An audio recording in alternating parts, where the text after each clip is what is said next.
All right, so our main presentation tonight, The Cause and the Cure of and for the Worldwide Health Crisis by Dr. Peter Glidden. All around the world, people are suffering with chronic diseases, which in spite of trillions of dollars of research and millions of hours of clinical expertise are getting worse, not better. The reason that this is happening is simple, straightforward, is right in front of everyone's face. Yet very few people see it. It is a big secret. Dr. Glidden is an ND, has a BS in pre-med. He's licensed to practice naturopathic medicine, private practice in several states. 2003 to 2006, he's a representative for the nutritional supplement company Vital Nutrients at medical conferences worldwide, and a plethora of other notable achievements over the years. He is also the star of Susan Downs' latest movie that's premiering this month in Texas, Sunday in Texas, called The Big Secret. So I'm sure you'll all hear about that through us. Please welcome Dr. Peter Glidden.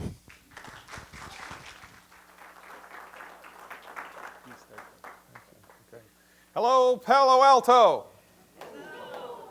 Thanks for showing up, everybody. I don't know if I'm the star of that movie, but I have a small role in it.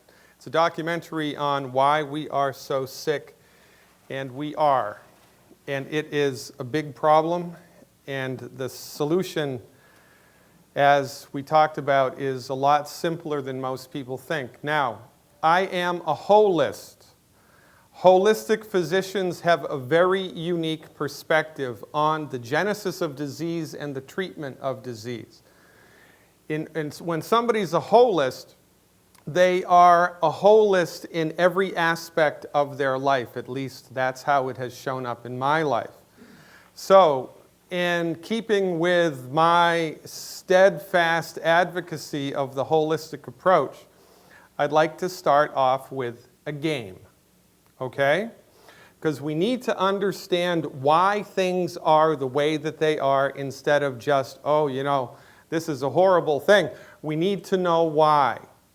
And so I'd like to fill in that gap by starting out with a game. Now, I'm going to show you a video. And in this video, there are two teams. 3 people on each team. One team has white shirts, and one team has black shirts. Each team has one basketball. They're throwing the basketball back and forth between them, the white shirts and the black shirts. Your job is to pay attention to how many times the people wearing black pass the ball. I'm going to test your concentration to see whether or not you need more cholesterol in your diet, okay? So, let's see if this works.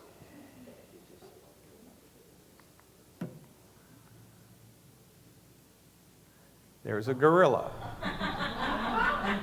And one of the players wearing black left the screen, and now the screen turns to golden instead of red.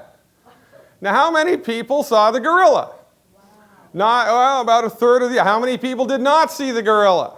It's a guy in a gorilla suit.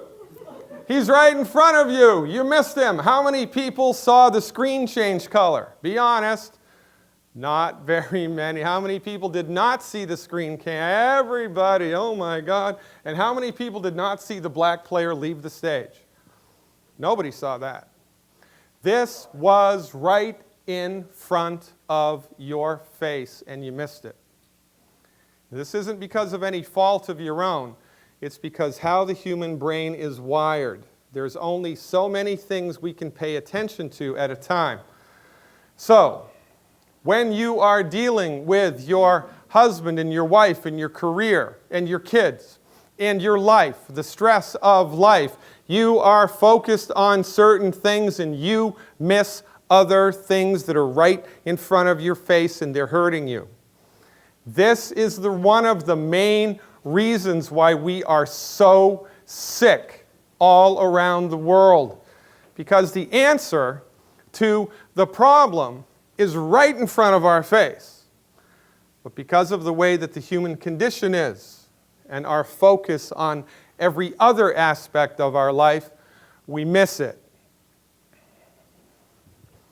One of my favorite poems. We are children of splendor and flame, of shuddering also and tears. Magnificent art of the dust we came, abject from the spheres. Ladies and gentlemen, if you will indulge me for the next 6 minutes, I'd like to give you a little glimpse into the not-so-wonderful world of modern medicine.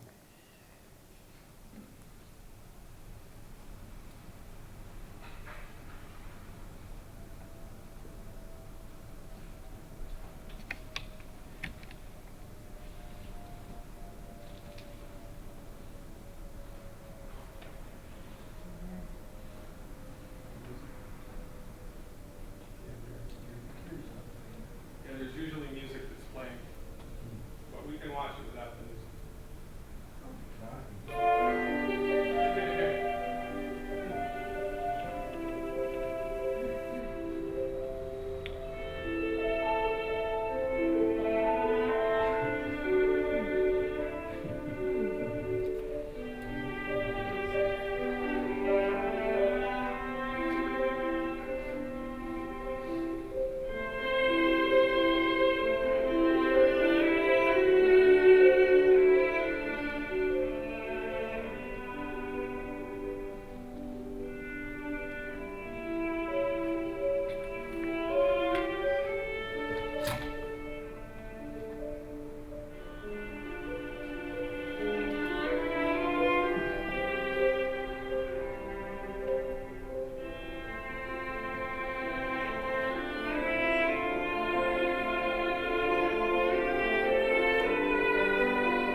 Benjamin Rush, one of the signers of the Declaration of Independence, one of the men who put his life, his liberty, and his family fortune on the line so that the United States could be born, said this over 200 years ago. Unless we put medical freedom into the Constitution, the time will come when medicine will organize itself into a dictatorship. To restrict the art of healing to one class of men and deny equal privileges to others will constitute the Bastille of medical science. All such laws are un-American and despotic. And ladies and gentlemen, that is exactly what's happened here in the United States since 1920. I'm a licensed naturopathic physician. That means I went to 4 years of pre-med, 4 years of naturopathic medical school. Both academic institutions were fully accredited by the United States Department of Education. I passed national boards, I passed state boards, and I secured a license to practice naturopathic medicine. But for some reason, the Food and Drug Administration and the American Medical Association think that the laws of science, the laws of physics change when you cross a state line, because naturopathic doctors are only licensed, only allowed to practice medicine in the blue states. Alaska, Hawaii, and the Virgin Islands, and these states here. We do not have a free medical market. We haven't had a free medical market since the Flexner Report in the early 1930s. But because the only medicine that you are aware of, the only medicine practiced in your hospital, the only medicine paid for by your insurance, the only medicine that they make TV shows about, the only medicine that they do research on is MD-directed medicine, you have become socialized to believe that the MD's own medicine, that they have the secret decoder ring to all things medical, and everybody else is a back-of-the-bus quack with substandard dangerous training. This, of course, is incorrect. Medical doctors own one piece of the pie of medical science. There are a lot of pieces of the pie. There's the MD piece, the chiropractic piece, the traditional Chinese medicine, acupuncture, Ayurvedic, the oldest system of medicine on planet Earth, and the naturopaths. But the pharmaceutical industry and the American Medical Association would have you believe that the only people worth their salt, the only people who really practice medicine, have MD after their name. And this is why we are in such a pickle, because we do not have a free medical market, and it's killing us literally. Now look, medicine is a lot like dogs. There's a lot of different types of dogs, and they're all good for different things. Bloodhounds are good for finding lost children in the wilderness. The Labrador Retrievers are good for duck hunting, good for goose hunting. The Chihuahuas, I have no idea what they're good for. Selling tacos, maybe? Guaranteed, if you take a Chihuahua duck hunting, you're going to come back empty-handed, because the Chihuahua is the wrong dog for that hunt. Well, it's the same with medicine. We need the right system of medicine for the right thing. But we don't have that choice by and large in the U.S. because it's a medical monopoly run by the MDs and Big Pharma.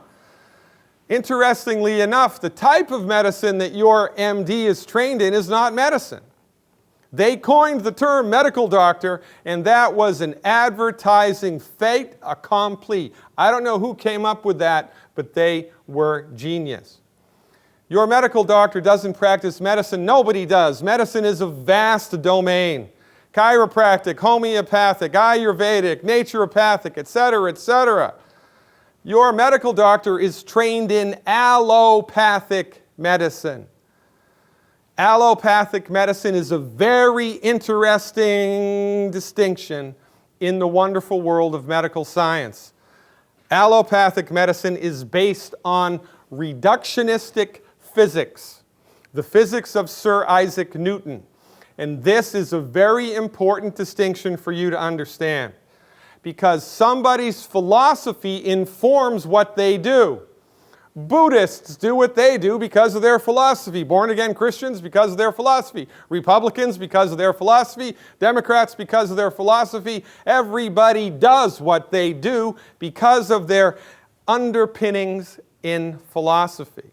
But we're not taught this in school. You just think that your medical doctor, bless their heart, practices medicine and everything is good. Well, it's not. Because we need to understand what's happening. We need to understand these distinctions before we get sick. So once we're sick, we're able, with a minimal amount of fear, to make the appropriate choice. Now, this is perhaps the most important slide I have all night long. There's one other slide that's equally as important. I really want you to take this in and understand this. Reductionism, which is the philosophy that the allopathically trained MD is centered in, argues that the human body is a machine made of parts. There is no soul, because reductionism argues if it can't be measured, it does not exist. Since nobody's dissected the soul out of the human body or seen it with an MRI or a CT scan, it doesn't exist. And if it doesn't exist, it doesn't exist. Reductionism also argues that the body cannot heal itself and that illness must be managed with drugs. This is a very interesting distinction. Of the thousands of prescription medications which are currently available, the only ones that cure anything are antibiotics, and those are starting to fail us. Medical doctors, bless their hearts, don't even know how to cure heartburn. They can manage it with the little purple pill, but they can't cure it. They can't cure blood pressure, they can't cure arthritis, they can't cure anything, but they can manage it. But because we don't know these distinctions and we are existing in the middle of a medical monopoly, things start to disintegrate. On the other end of the spectrum, in diametric opposition to reductionism, is holism. And by the way, reductionistic medical philosophy is practiced by the allopathically trained MDs only. Every other medical profession in the world, chiropractors, naturopaths, homeopaths, acupuncturists, traditional Chinese medicine, Ayurveda, etc., herbalists, everybody else except our friends the MDs practice holism. And holism argues the body is a system of related parts. And when we are treating somebody, we don't treat the part, we treat the person, we treat the system. By the way, another aspect of reductionism is, because the body is a machine made of parts, each piece of the body gets its own medicine. So you get one medicine for the heartburn, one medicine for the arthritis, one medicine for the migraines, one medicine for the blood pressure, one medicine for the insomnia, one medicine for the side effects of all those medicines. And this is what passes for the best medicine that money can buy, because we don't understand these distinctions, because we don't have a free medical market. So, holistic medicine argues, guess what? God is real. If you're an atheist, I can't help you. I just can't. Holism argues we are spiritual beings having a physical experience, that the human body is inhabited by a spiritual force which is running the show. Running the show. When the soul, the spirit, the vital force, the key, whatever you want to call it, leaves the body at the moment of death, what happens to the body? It decomposes. It's a slab of meat. It stops working. Why? Because Elvis has left the building. The soul force in the body brings to the body intelligence, which is running the show. Your body is so smart, it grew itself all by itself from a single cell into the magnificent manifestation of you, and there are literally millions of biochemical processes happening in your body right now beyond your conscious control. It is the spiritual force inside the body which is running the show. But the allopathically trained, pharmaceutical centrist, reductionistically oriented MDs do not believe that this is so. And to them, the body is a bag of biochemicals waiting to break. And so when it does break, it's not their job to fix it because that's not possible. Their job is to manage it, which they do really well. That's right. Your medical doctor, bless their heart, is not concerned with how to cure disease. They're only trained in how to manage it. And when I'm elected Surgeon General of the United States, it will be illegal for an allopathically trained physician to say that they practice health care because they most certainly do not. They practice disease management. We're not getting healthier under their tutelage and under their care. We're getting sicker. We're getting worse. Chronic disease is escalating. It's not getting better.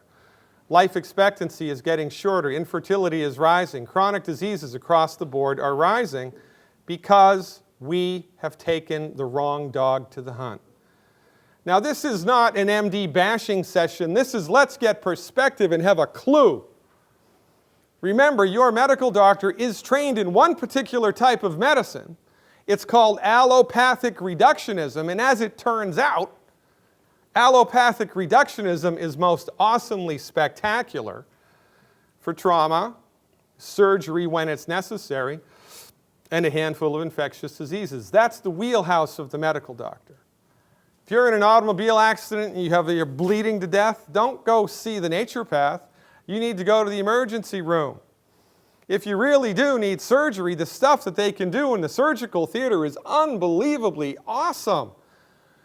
And like the fella said, when all you have is a hammer, everything looks like a nail. So even though in point of fact you may not need surgery, the surgeon most undoubtedly will tell you that you do. Because from their perspective, you do. Because they don't know any better.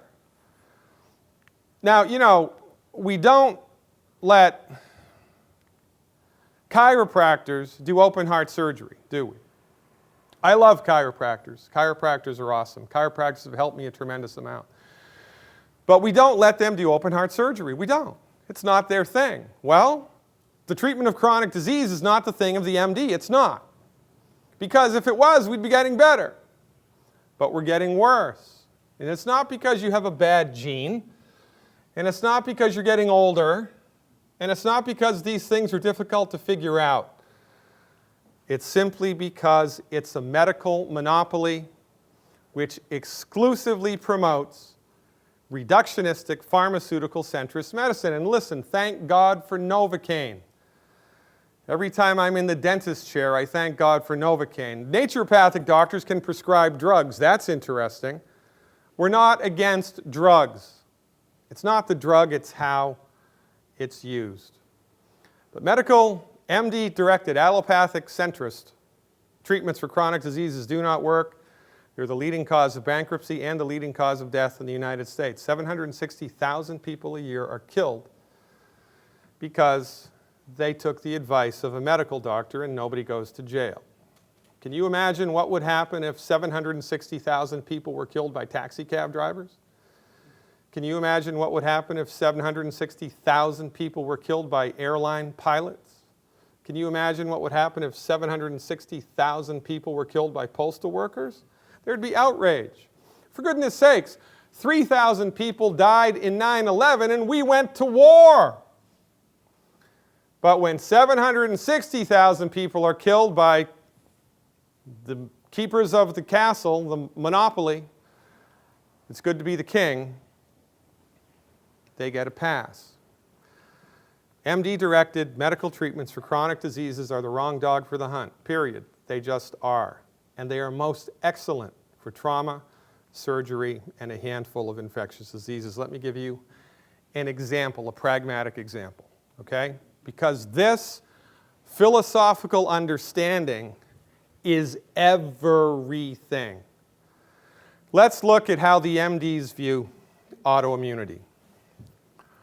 So, there's this thing that you can find in the blood. It's called rheumatoid factor. And by the way, autoimmunity is rheumatoid arthritis, lupus, Graves' disease. There are a number of illnesses which are called autoimmune, which means that the medical doctors believe that on Monday you were fine, but on Tuesday you woke up and your body decided to attack itself. So your body is attacking its skin, it's attacking its connective tissue, it's attacking its thyroid, it's attacking its bones and joints, it's digesting them. Nobody knows why, and this is their perspective on autoimmunity. So we see in these patients in the blood there's something called rheumatoid factor. It's an antibody that's found in about 70 to 80% of people with rheumatoid arthritis. However, some people with rheumatoid arthritis don't have it. And some people without rheumatoid arthritis test positive for it.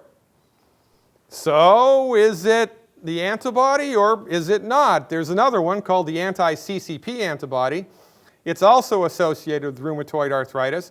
If you test positive for this, there's a 90% chance you have rheumatoid arthritis. On the other hand, many rheumatoid arthritis patients test negative for this, so this test all by itself is virtually useless. There's another one called the anti-nuclear antibody. It measures the immune system chemicals that indicate autoimmune disease. 30 to 40% of RA patients have it, which means 60% of them don't. Got it? These are the facts, ma'am, just the facts. This is fuzzy logic, but because it's brought to you by the medical doctors who exist in a self-regulating, self-policing system of medicine with no checks and balances, they can get away with it. It's reality by consensus. People with autoimmune disease have antibodies that healthy people do not have sometimes. Therefore, it is the antibody that causes the disease, even though it's not always present. Why? The body is a bag of chemicals waiting to break, so crap happens. Trust me, I went to Harvard. That's basically how the medical logic goes. And because we don't have a free medical market, because they're running the show and there are no checks and balances in place, they can promote theories like this and nobody questions it. Now here's a different perspective on autoimmunity. Let's say that you were a sailor and you wanted to know the position of the sun. You gave up sailing and now you're a landlubber and you've taken a keen interest in the sun and you want to know exactly where the sun is in the sky at any moment in time. Well, you take your granddaddy's sextant and you measure the position of the sun 10 times a day for a year. You make a big chart, you collect all this data, and you will be able to tell with 100% accuracy where the sun will be in the sky on your level of latitude at any minute of any day, and you will be correct. Then you could take that mountain of data and make the conclusion that the sun goes around the earth. I mean, you don't even really have to collect the data, you just have to look. The sun rises in the east and sets in the west. The sun's moving, not the earth. Well, because you didn't have the understanding of gravity and the mass of the earth and the mass of the sun, all of the data that you had collected would lead you to the incorrect conclusion. And by the way, here's another interesting little tidbit. You've been told, of course, that the planets go around the sun, right? Here's the sun in the middle, and Mercury, Venus, Earth, Mars, Jupiter, Saturn, Uranus, Neptune, and Pluto, they all rotate around it. Well, they do, but the sun is also moving at a very strong clip through the universe. So when you factor into the motion of the celestial bodies, the motion of the sun, it's not like a record player with the sun in the middle and the planets splayed out. It's like this. This is what really happens. This is what really happens in celestial dynamics. But if you miss that one data point that the sun is moving, your conclusions of how all this happened would be incorrect. You were blinded to that stuff that you didn't even know you didn't know it.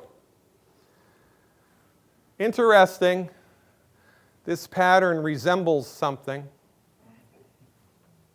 That's a whole nother lecture, by the way, on sacred geometry. That's a fascinating subject. So, the MDs, because of their limited perspective on what happens in the human body, remember, they don't believe that the soul is a real thing. So to them, the body's just a bag of biochemicals waiting to break. What do? Well, they see that in RA and lupus and autoimmune diseases, the immune system is overactive, so they suppress the immune system, suppress the immune system, suppress the immune system. Here are the drugs that they use to do it.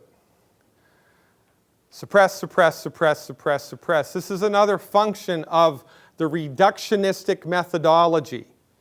Reductionism is oppositionally defiant. Your medical doctor is trained to combat the disease. Combat the disease. Antibiotic, antihypertensive, antidiuretic, anti-this, anti-that, right? It's combative. And sometimes that's necessary, but oftentimes it gets you into trouble. So, we have an overactive immune system. All of a sudden, the person just woke up on Tuesday and their immune system started to attack their body. We have no idea how that happened. So we're going to suppress the immune system. Now, when you do that, and you're not doing the right thing, you're going to get massive amounts of side effects, and this is why all pharmaceuticals create side effects.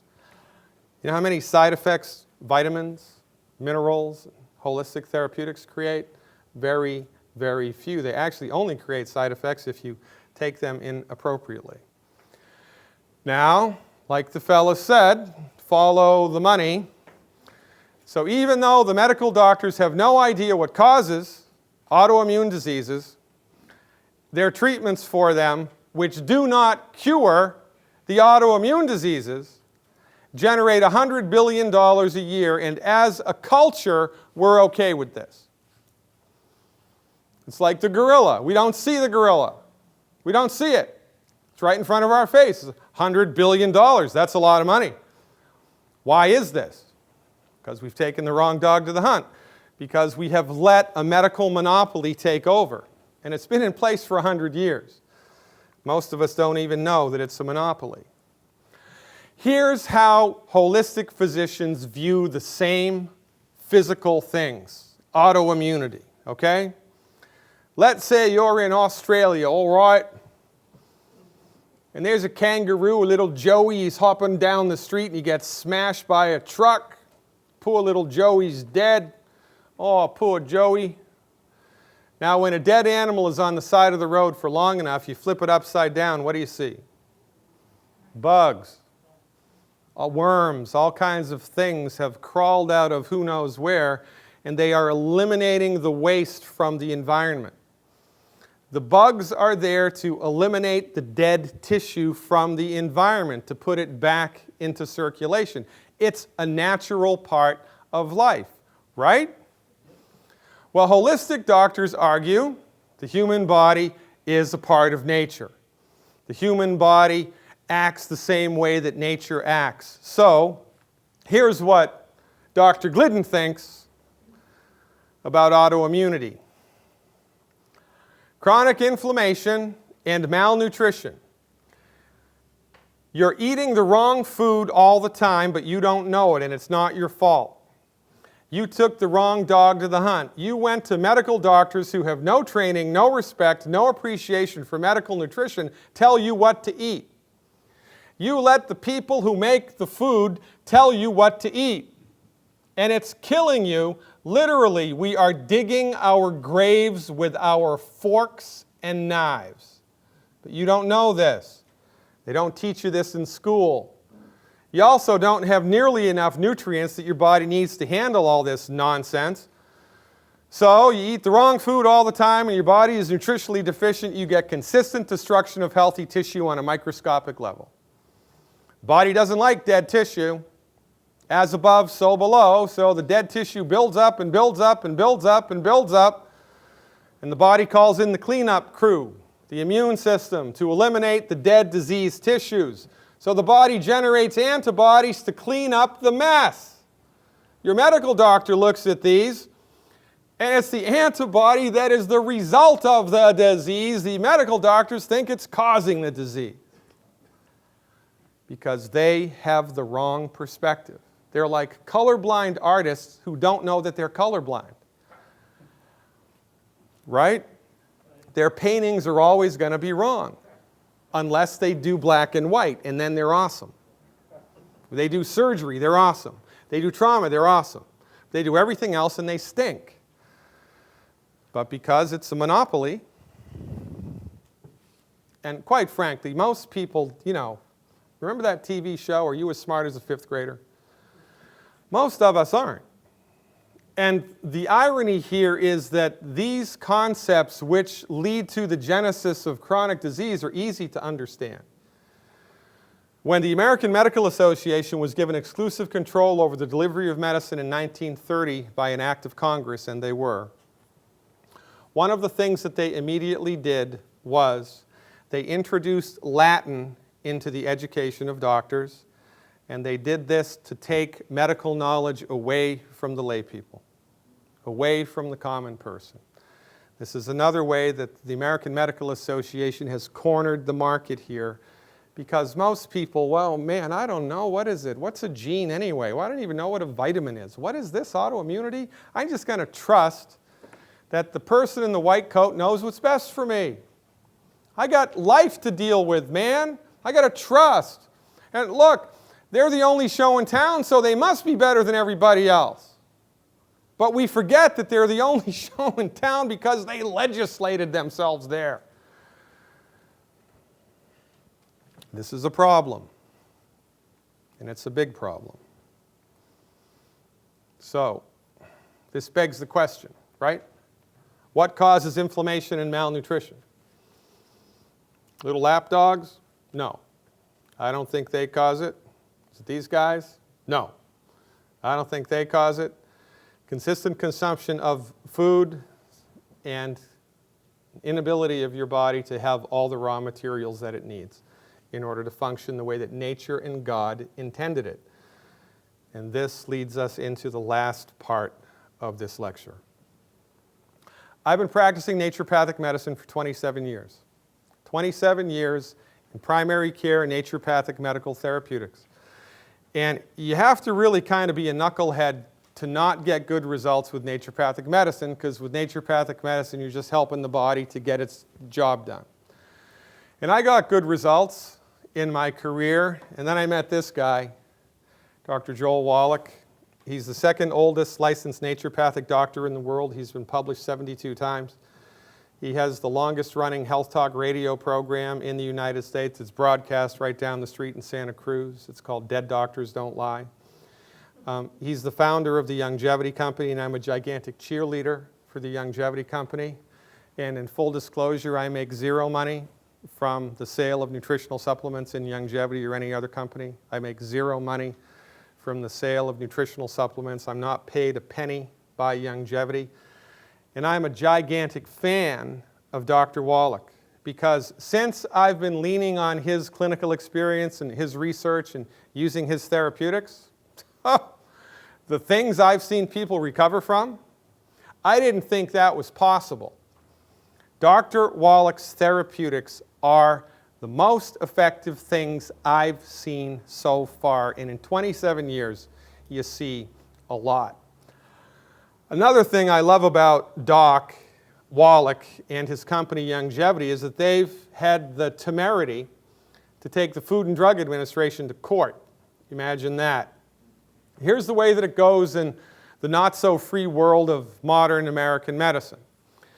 In order for you to say that this substance cures a disease or has any effect on a disease whatsoever, you have to do about $80 million of research, then you have to get it published, and then you have to get the Food and Drug Administration to approve it. Now, most Nutritional supplement companies, most herbal companies, most food manufacturers do not have the wherewithal to do that because the bar is so high.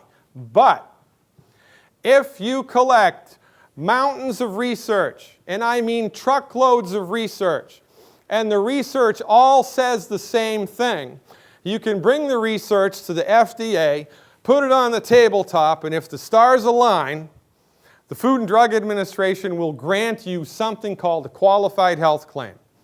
So they will let you say certain things, well, vitamin C has a relationship to cancer, maybe, or whatever. Right now, there are 18 qualified health claims that the Food and Drug Administration allows, and Longevity was responsible for 3 of them, or helped in getting 3 of these passed with Dr. Wallach. Because of their work and their political progressiveness, we can say that the trace mineral selenium is cancer preventive.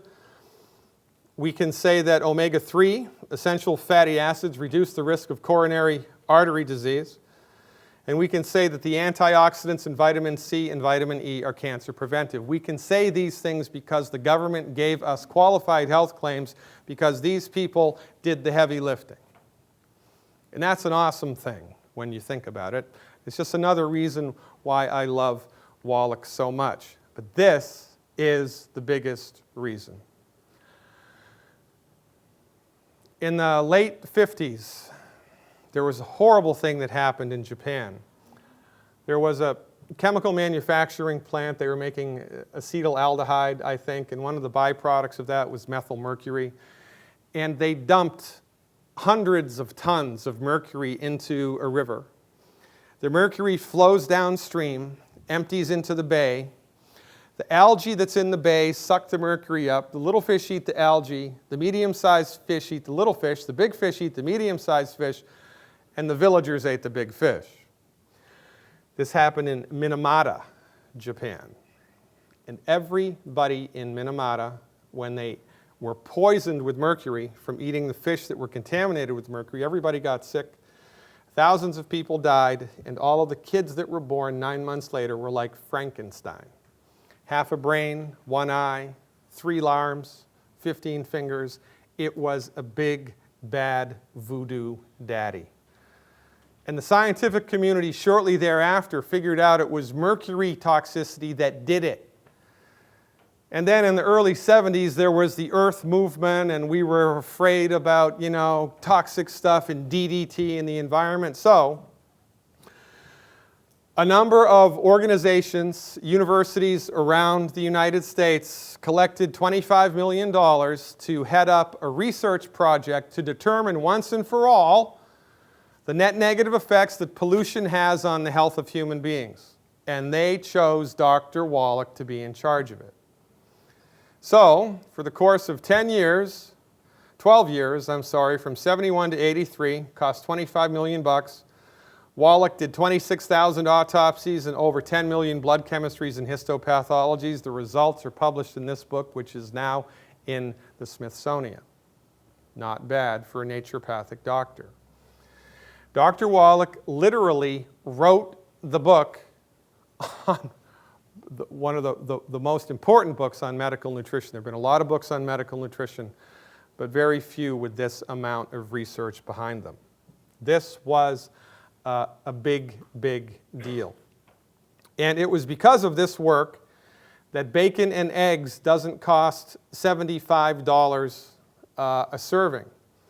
This is why hamburger doesn't cost $50 for one hamburger patty, because when was the last time you ever heard of a cow or a chicken or a pig or a sheep getting rheumatoid arthritis or high blood pressure or fibromyalgia or any of the things that affect us? These things do not happen in the animal community.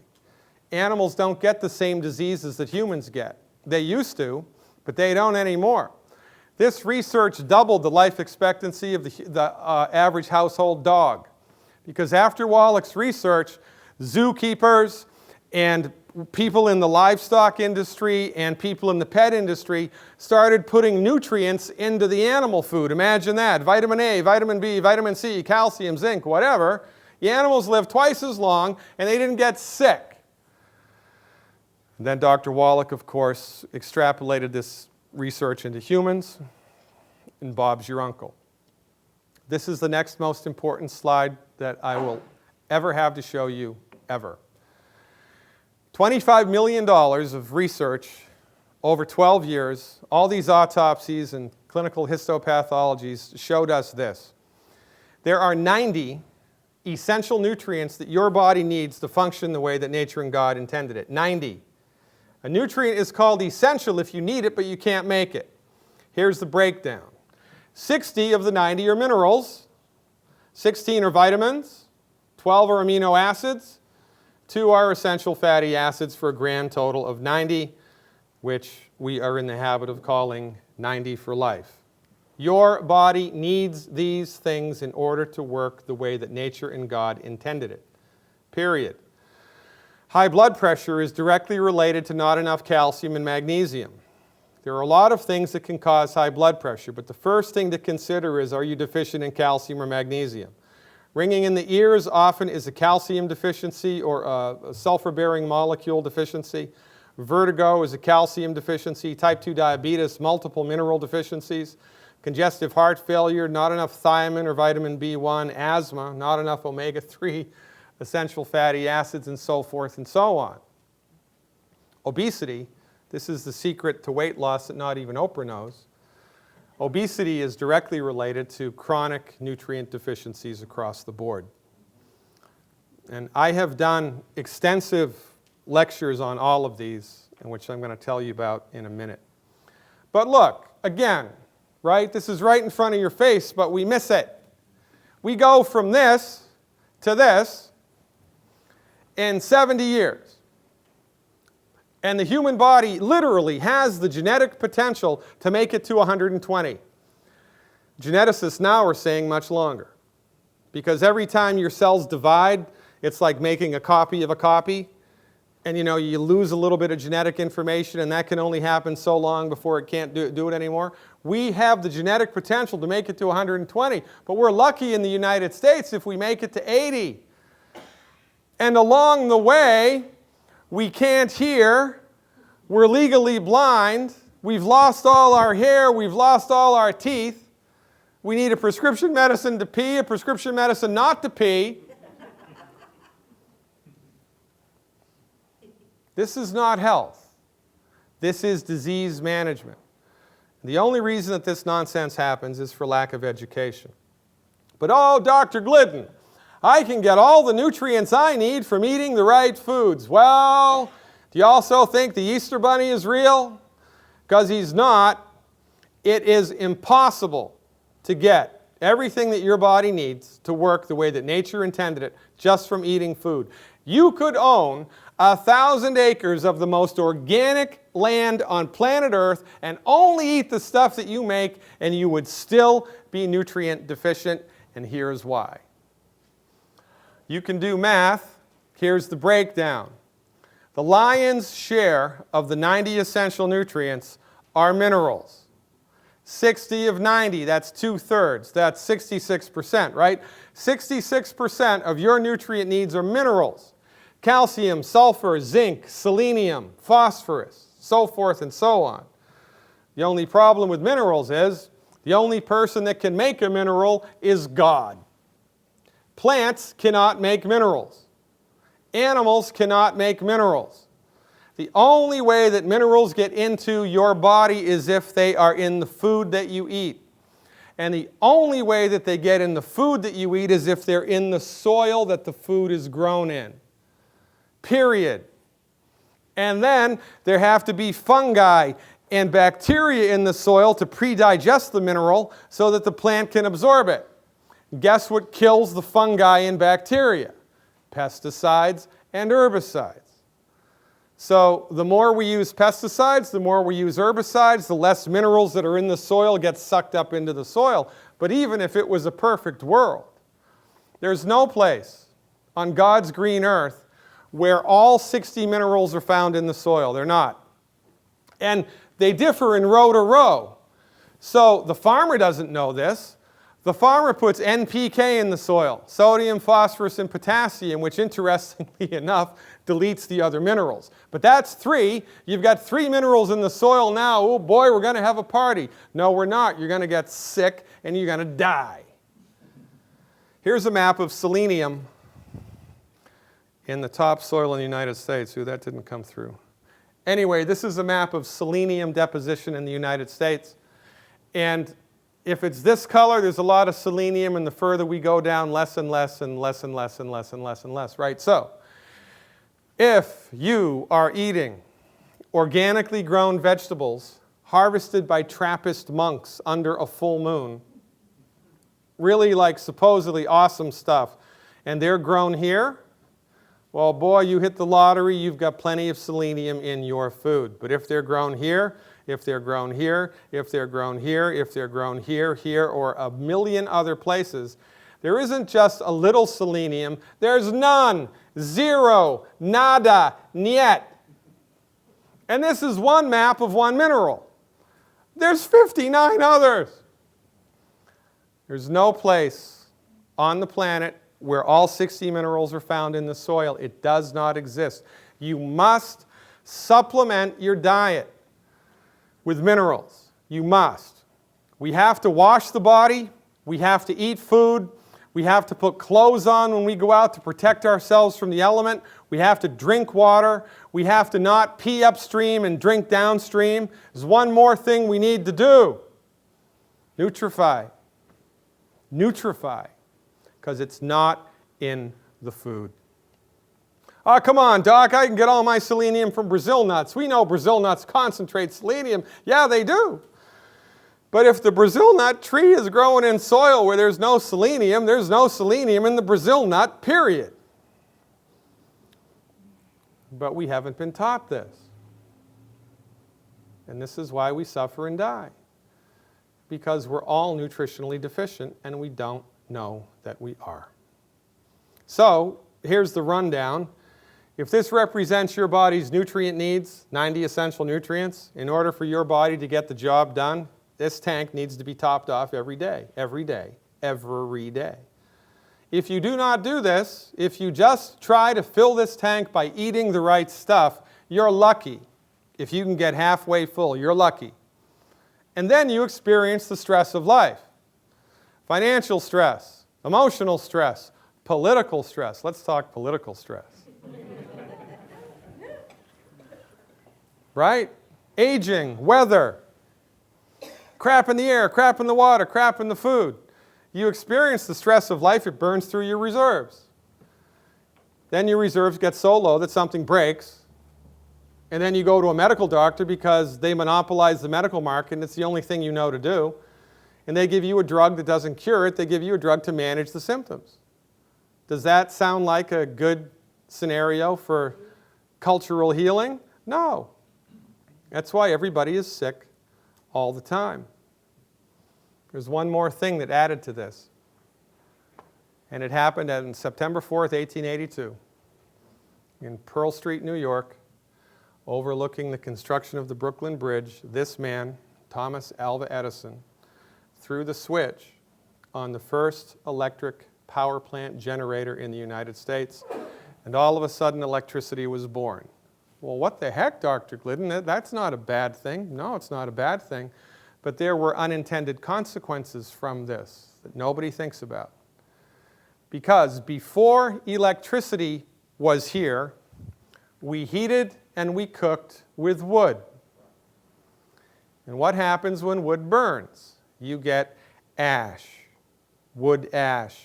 Interestingly enough, before the electrical revolution, culinary ash was a big industry. Big industry. People would collect the ash from the periphery of the fire, the gray ash, and they'd give it to farmers to put in their food, to put in their soil. They would collect the potash from directly in the middle of the fire where it was hottest and all the carbon had burned away, the white stuff, and they'd put it in their soups, in their breads, in their stews.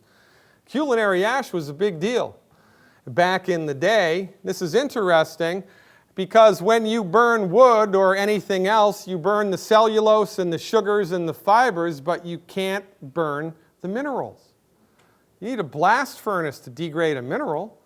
So wood ash is like 99.99% minerals. And people were putting them in their food. That all went away when electricity was the new deal, because no more wood ash, no more wood ash, no more minerals. This was one of the facts that was overlooked by Weston Price, by the way. Weston Price did all this research with indigenous people who lived in the jungles, and he looked at how healthy they were and what they ate, and then he looked at what happened to their health when they moved into the cities, and he made the extrapolation that it was what they were eating in the cities that made them so unhealthy, but what he forgot was, well, that had something to do with it, but when they were in the jungle, they were eating wood ash, and they stopped doing that when they moved to the city. So, no wood ash, no minerals, you're going to die, sucker. But before you die, you're going to suffer, go bankrupt, and then die, and we'll take questions at the end. Quick point of clarification. Yeah. Are you saying all 60 nutrients are in wood ash or just a portion? Just a portion. Yes, but the point is, right, that if you are consuming wood ash, and I'm not, your body is more mineralized than mine.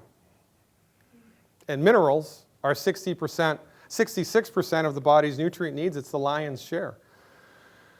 So, what does this mean pragmatically? Well, here's what I've seen happen since I've been following this method. The Coretta Scott King was able to march in the Million Man March because Dr. Wallach fixed her arthritic knees with medical nutrition and diet, no drugs, no surgery. Evander Holyfield had a heart attack early on in his career. Dr. Wallach fixed his cardiovascular system, enabling him to win 2 heavyweight championships, and he did it with medical nutrition and diet, period. Nelson Mandela lived to be as old as he did, as healthy as he did, because while he was in prison in South Africa, a gentleman named Andy Young from Atlanta, Georgia, was shipping him Dr. Wallach's nutrients. Creflo Dollar's daughter, 9 years old, was dying in a conventional medical hospital in Atlanta, Georgia, from asthma, which was unresponsive to medical treatment. Dr. Wallach cured Creflo Dollar's daughter's asthma in 7 days with medical nutrition. Theo Ratliff, the second oldest player in the NBA, retired a few years ago. 5 years, I think, into his career, he was told by the best orthopedic doctors in the NBA that you got bad hips, bad joints, you can't play anymore, you have to stop, Theo, you're done. You cannot play professional ball with these joints in this condition. You need to quit and retire and have surgery. Theo calls Dr. Wallach up, says, Doc, what do I do? Doc told him what to do. With medical nutrition and diet, he completely rebuilt his joints. No stem cell therapy. Stem cell therapy is a good therapy, but he didn't need it. He didn't use it. Most people don't need that. You just need to give your body a flippin' fighting chance. You need to stop eating food that's gumming up the works. You need to fill up your nutritional tank every day, keep your fingers crossed, and see how far back you bounce. Now, I know what you're thinking, but I'm here to tell you that medical nutrition works on white people too.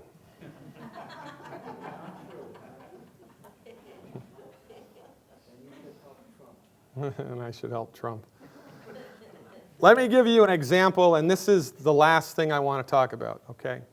So, and this is important because it segues into everything else nicely. Remember, we've got the reductionistic point of view that the MDs are brought up inside of, right? So when a medical doctor sees somebody with heartburn, gastroesophageal reflux, or Barrett's disease, or whatever they want to call it, their therapeutic solution is to suppress stomach acid. They don't want to find out why do I have heartburn. Their job is just to suppress it. Okay? So then they do with the antacids and proton pump inhibitors. These, by the way, these sell a lot. In the United States, 100 million people a month use antacids. 100 million people a month. Proton pump inhibitors sales in the US are $14 billion a year. Worldwide, proton pump $24 billion a year, and other antacids $14.5 billion. Everybody and their mother is taking an antacid or a proton pump inhibitor, okay? Now what do these drugs do? They annihilate your stomach's ability to make stomach acid. What is stomach acid supposed to do? Digest food. When you don't have stomach acid because you're taking a proton pump inhibitor, what happens to your body's ability to digest food? It goes away. So, this is how many nutrients you need to be healthy. Here's how many are in the food that you're eating. And now you can't digest the nutrients out of that because you're doing proton pump inhibitors. Do you think that's going to accelerate or cure chronic disease? It's one of the major accelerators of chronic disease, and it is much more dangerous than environmental pollution. And you know, we just don't have the right perspective on this. Now, conventional medical doctors know, because it's published, that patients taking proton pump inhibitors were 30% more likely to suffer fractures, and people with high doses of the medicine had 53% higher relationship of fractures. But I would argue that it's doing a lot more than just making the bones weak, because it's destroying your body's ability to digest nutrients from the food that you're taking, right? So you suppress stomach acid, leads to improper digestion, accelerates malnutrition, and malnutrition is the root cause of most chronic disease, period. But everybody and their brother is doing this. Now here's the naturopathic solution to this. Here's your stomach. Here's the throat. Your mouth is up here. It comes down to the throat. There's a little valve here. The bottom of the throat empties into the stomach. And then at the end of the stomach, this goes into the small intestine. There's another valve there. And the stomach is a great big bag of acid. When your stomach is healthy, if the acid is so strong that if you cut your finger off and swallowed it, your acid in your stomach would digest it right down to the bone. Really, really, really acidic. That's what nature intended. There's the top sphincter, the lower sphincter. And when these are closed, the acid in the stomach stays in the stomach, and whatever's in the stomach stays in the stomach. Okay, so the stomach makes a concoction of digestive chemicals which are collectively referred to as gastric juice. Now, you swallow food, and when the food goes into your stomach, it makes the stomach expand. When the walls of the stomach expand, there are pressure receptors there that cause your stomach to secrete a chemical called gastrin. Gastrin builds up in the body, and when there's enough gastrin, the presence of gastrin makes your body secrete hydrochloric acid and pepsinogen. And these mix together to make something called pepsin, and pepsin digests protein. Here's a little piece of chicken in hydrochloric acid. Here's a little piece of chicken in pepsin, and here's a little piece of chicken, it's not there anymore, in pepsin and hydrochloric acid. So this is good digestive juice, right? And the body wants to have this in abundance and be strong. However, if your body, if the stomach acid in your stomach is weak and not strong, gastrin builds up in the stomach. Here's what happens. Your stomach acid should be really strong. Your body needs resources to make strong stomach acid. Your body doesn't have resources, so the stomach acid is weak. When the stomach acid is weak, when there's not enough hydrochloric acid and not enough pepsinogen, gastrin builds up and builds up and builds up because it's an inverse relationship. The more gastrin, the less hydrochloric acid, and so forth and so on. So when you don't have enough hydrochloric acid, the gastrin builds up, and when the gastrin builds up, the valve at the top of the stomach opens up. That's one of the side effects of too much gastrin. So now, the stuff that's in the stomach squirts up into the throat, and even though it's weak acid, it makes you have heartburn, which leads to the interesting conclusion that heartburn is caused by not enough stomach acid instead of too much. And if you want to watch a medical doctor's head explode, ask them to explain how it is that your body created too much hydrochloric acid. Oh, you have heartburn, you have too much hydrochloric acid. Okay, doctor, how did my body do that? It's really easy for the body to make not enough of something, but it's really hard for the body to make too much of something. Now, this is where it gets very interesting. You need hydrochloric acid to have strong stomach acid. You need to have strong stomach acid to not have heartburn. Hydrochloric acid is made by hydrogen and chloride, right? The Cl stands for chloride.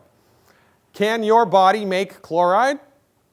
No, can't make it. Needs to go down the hatch. Where do you get it? Sodium chloride, salt. You need salt to have strong stomach acid. Who told you to be on a salt-restricted diet? Your medical doctor, who has no training, no respect, no appreciation for medical nutrition. And even though Harvard University in 1962 proved there's no relationship between salt and high blood pressure, the myth persists. There's one more thing that you need. There are little cells in the stomach that squirt the hydrochloric acid in there once it's made. They're called chief cells. In order to get that job done, you need to have adequate amounts of calcium. If you are deficient in calcium and you are deficient in salt, you will have weak stomach acid, period. If you're deficient in calcium and you're on a salt-restricted diet, you must have weak stomach acid. It has to happen. Weak stomach acid causes too much gastrin to be secreted, and too much gastrin relaxes that valve at the top of the stomach. Weak acid squirts into the esophagus, and voila, you have acid reflux. And it's caused not by too much acid, but by not enough. This is the difference in the allopathic reductionistic perspective and the holistic perspective. Now, you're lucky in this community because you have a handful of medical doctors who lecture at this who have seen the light. And they are starting to promote these ideas, right? They are the exceptions which prove the rule. And you should be very happy that they're here because people like this are rare. Medical doctors who have woken up from the myth are few and far between, and they should be applauded for what they do, because if you think the naturopathic doctors have a hard time culturally, and we do, the medical doctors who are promoting this stuff inside their conventional medical community, they're like the people in the antebellum South saying, "Free the slaves." Well, it wasn't such a popular idea. So, right, we need perspective. The reason that everybody is sick and that chronic disease is getting worse, and it is, heart disease, high blood pressure, autism, type 2 diabetes, obesity, the list goes on, is because we do not have a free medical market, as was reminded to us by Benjamin Rush, who'd be spinning in his grave right now if he saw what was happening. The monopolization of the medical marketplace by the allopathic profession is bolstered by pharmaceutical money. And they have bullied themselves into first place, and they have painted everybody else as the back of the best quack with substandard training, even though their therapeutics have failed us, and they have failed us miserably. This is the gorilla sitting in the middle of the country that nobody sees. We need to fill our nutritional tank up every day with the right stuff. And we need to understand. And this is the fundamental thing here, right? Your body knows how to fix itself. Your body wants to fix itself. So it is our, sorry, where'd it go? There it is. Thank you. There it is. So it's the holistic physician's job to simply support this process, simply support the body's built-in God-given ability to fix itself. So we recommend you, there's 12 foods you need to stop eating.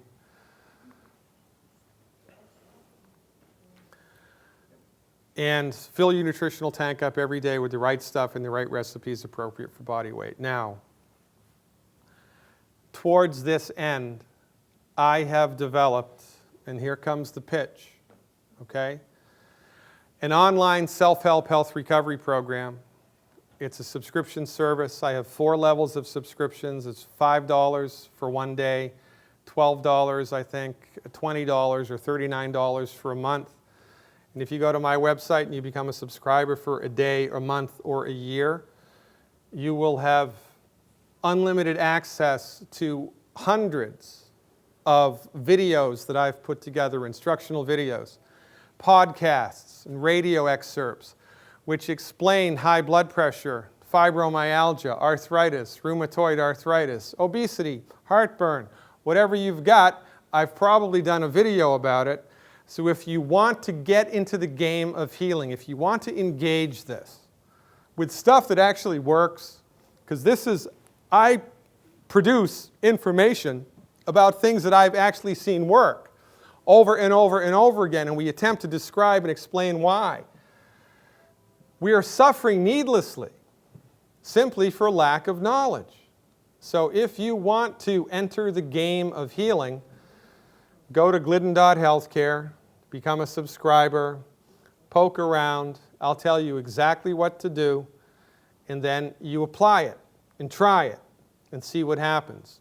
Because honest to God, the only reason that my profession exists inside of such a hostile political climate. Oh, by the way, did I tell you that the great state of Illinois fined me $5,000 and ordered me to cease and desist because I used the word doctor on my website?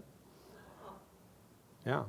We don't have a free medical market, and it's a big, bad voodoo daddy. So the only reason that we exist is because it works.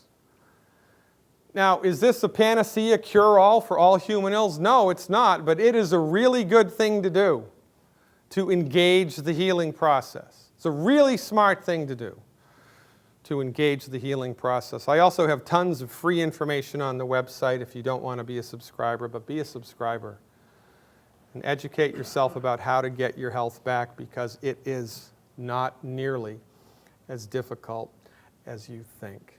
Ladies and gentlemen, I am your steadfast advocate for health, Dr. Peter Glidden. Thanks for your time.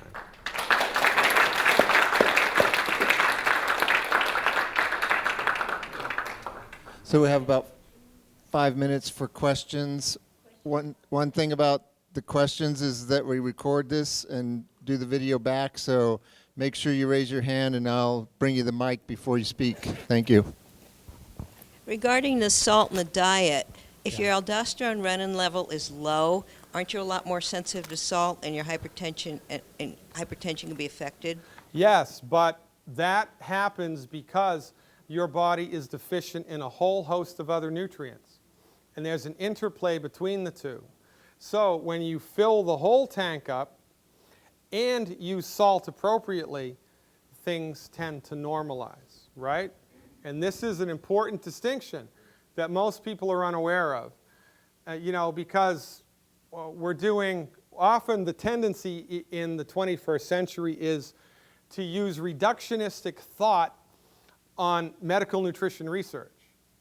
And that only goes so far. You need to look at the whole picture in order to understand what's really happening. And when you fill that tank up with all 90 essential nutrients appropriate for body weight, and then you salt your food, you get a different result, right? It's a great question.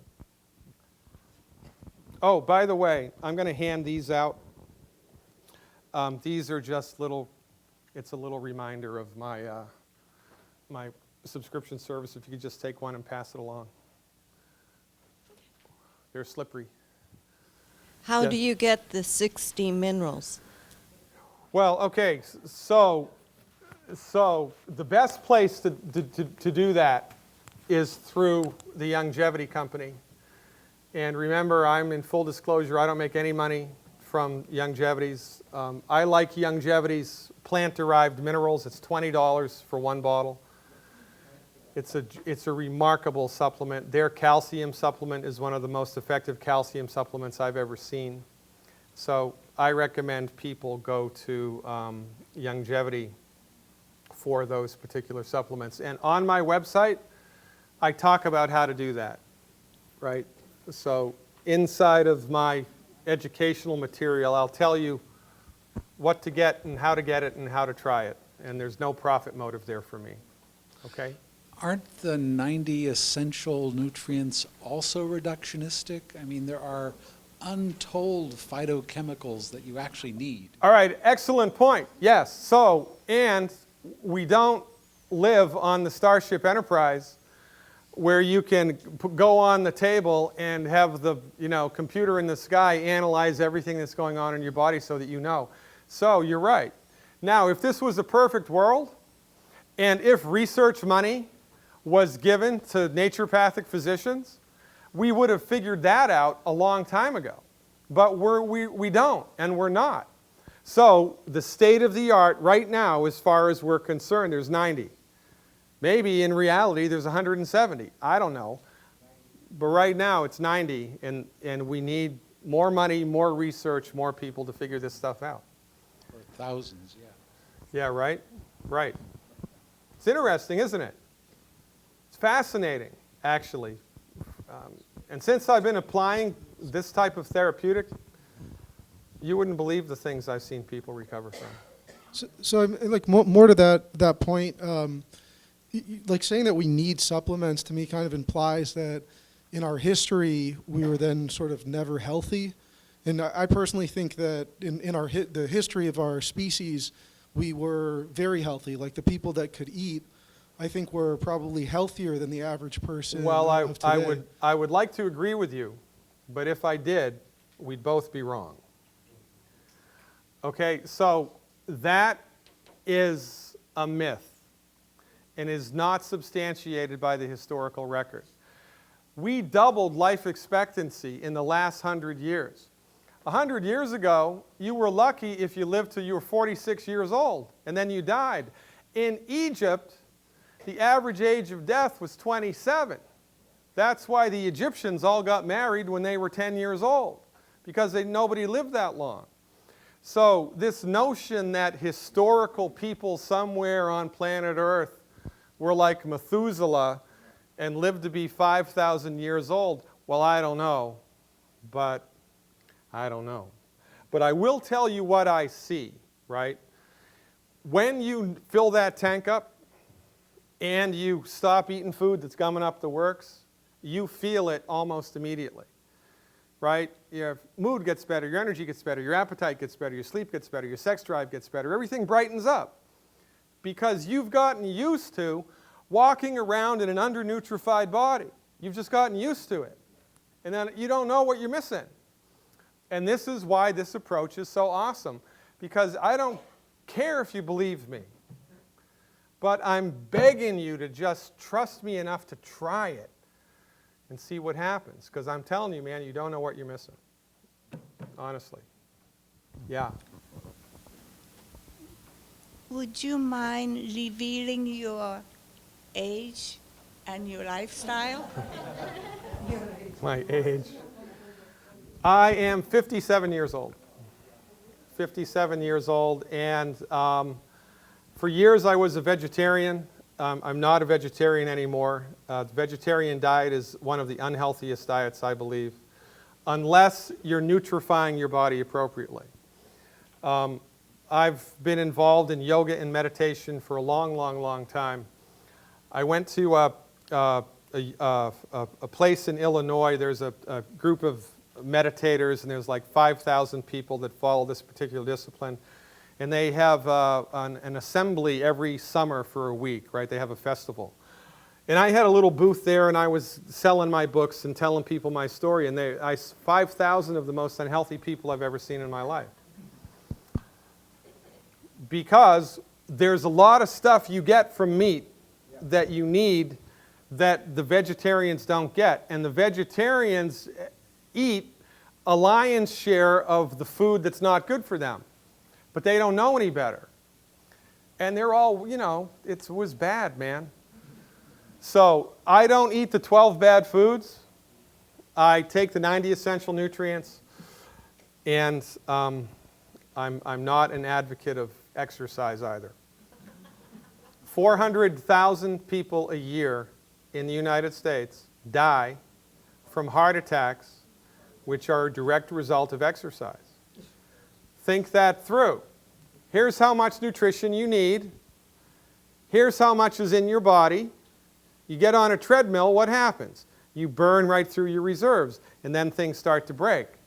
This is why those basketball players and football players in college, they're dropping dead from heart attacks on the field. Why is that? Because they have bad genes? No.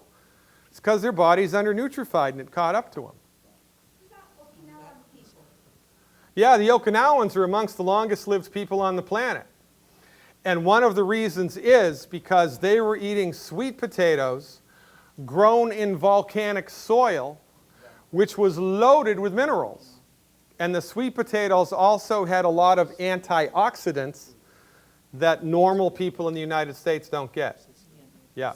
Also, the Okinawa are very, they eat a lot of meat. They eat a lot of pork. They're one of the biggest pork consumption in Japan.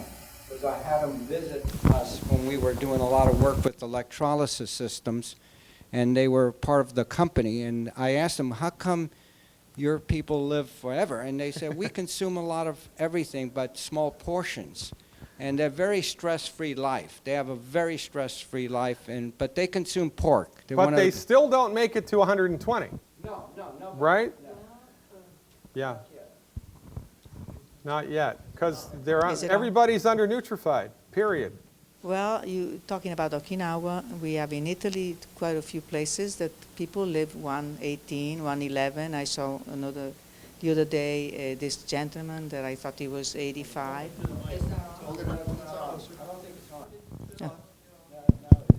Yes, there are blue zones all around the world where you Exactly. get these patches of people who live to be older than their peers. And one of the reasons is because of the soil Yes. in their areas loaded with minerals. Yes. So when those people eat a carrot, it's like taking a multi-mineral supplement. Also, I think because they don't have any worry, they're very relaxed in the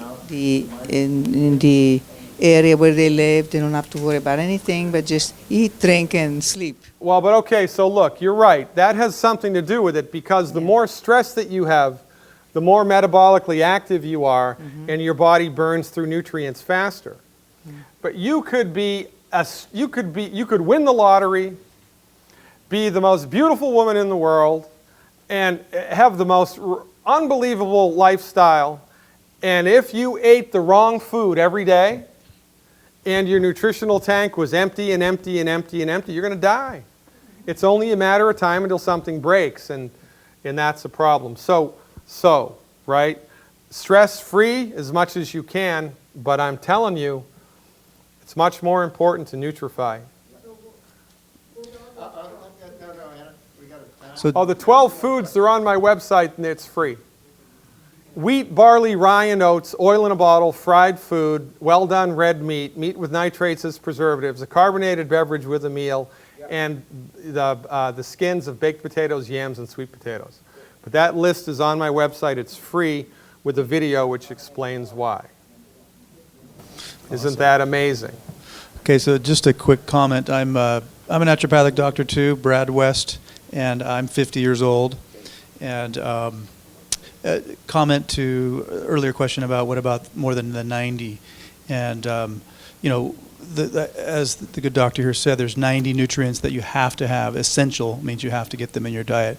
But to Michael's point, I always like to tell patients about a study that was done about 15 years ago that looked at just one basic apple, probably 25 plus pesticides on that one apple, and they found 1,500 nutrients, mostly flavonoids, bioflavonoids, that things like quercetin, rutin that we know that have this synergistic effect. So they redid that study a few years ago. They're up to 10,000 on the same apple, and they found there's no names for a lot of those nutrients. So always a good idea to get whole foods in that sense, because you're getting so many other of these probably synergistic flavonoids and nutrients. Okay, we got to take a break because we have another speaker. Let's give Dr. Glidden a round of applause. 5 after, take a 10-minute break. At 5 after, we'll have our second speaker, Stephen Blake.